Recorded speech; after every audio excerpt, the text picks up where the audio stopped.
আবু দারদা তার সাথে বসেছিলাম।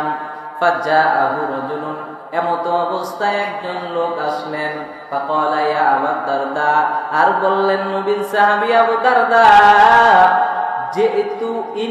জিতু মিন মাদিনাতির রাসূল সাল্লাল্লাহু আলাইহি ওয়াসাল্লাম লিহাদিসিন।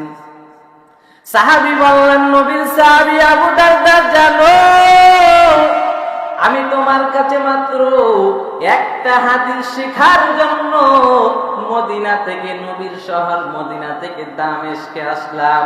ও নবীর সাহাবী আবু দারদা, জানো নবীজির শহর মদিনা থেকে দামেস্ক 1300 কিলোমিটার, 1267 কিলোমিটার। এই 1267 কিলোমিটার এত রাস্তা পাড়ি দিছি মাত্র একটা হাদিস শেখার জন্য। কয়টা? আল্লাহু আকবার করবেন না? লিহাদিসিন